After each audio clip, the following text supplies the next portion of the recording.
First, go to CapCut. By the way guys, 79 followers na tayo at 2k likes in 1 month. This is my account guys. Pag-support naman, punta muna tayo sa template guys. Maghanap ng magandang music. Scroll up lang natin mga idol. Sheesh, ang ganda ng mga edits nila no. So ito guys, gawa natin to ng template. Click lang natin yung 3 dots. Tapos save. After saving guys, back muna tayo. Start na tayo mag-edit guys. Click the new project lang natin yung old pictures na i-download natin. Tapos click add. So ito na siya guys. Lagyan na natin ng extract. Yung dinownload natin kanina, i-extract lang natin. So ito na siya guys. Click lang natin yung aangas ng music, pero hindi natin i-play, baka mag-copyright. So dito guys, ibabagay lang natin sa fast forward lang natin para madali. Let's go! By the way guys, kung hindi ka pa nakapag-subscribe sa akin, mag-subscribe ka na ka. So dito guys, i-play lang natin kadali. Hey, napakaangas. And then guys, isakto natin siya sa size. Iba kasi, hindi exact sa size niya guys. Fast forward lang po natin. Sana magustuhan nyo guys. Ipalaki lang natin siya guys. At pagkatapos, lagyan na natin ng effect. Pili lang tayo. At ang napili ko ay shake. Napakaangas kasi ng movement niya. And then, ipaliit lang natin siya guys. Tulad na pagpamamaliit niya sa'yo. Charis! Ha! And then, swipe lang natin siya guys. Click natin yung effects. Tsaka, duplicate natin siya guys. Tapos, i-drag natin. Ipapantay lang natin sa white. And then, duplicate na naman. Tapos, drag again. Fast forward natin guys. Let's go!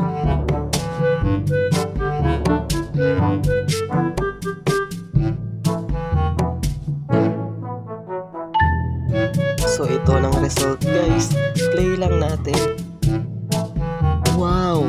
Napakaangas ng movement. Hey! Baka Melvin Fish na to.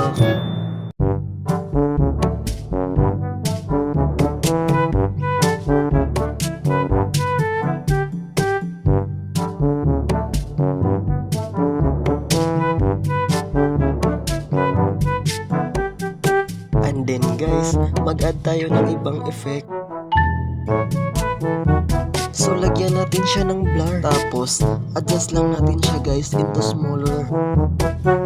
Tapos duplicate na naman natin guys. Tapos i-drag natin. Ipapantay natin sa white. Fast forward na naman natin para mabilis. Let's go!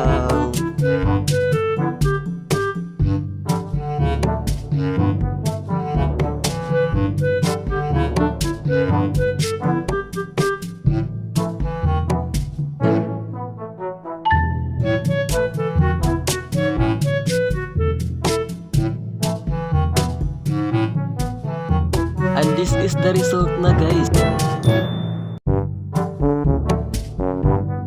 Sheesh! Napakaangat.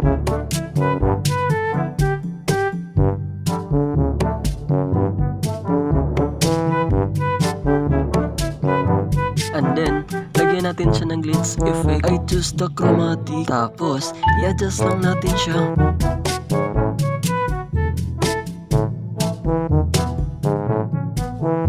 I-drag lang natin.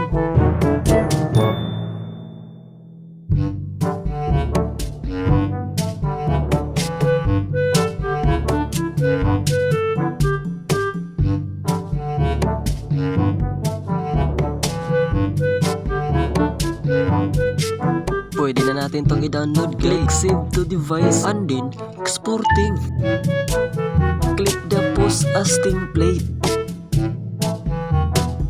Click post name of your template and describe your template through hashtag. Then click post para ma-post na natin yung template. Tapos click done.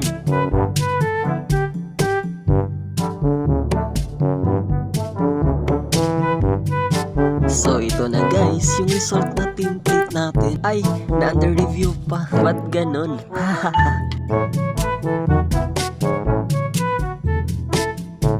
So this is now the template.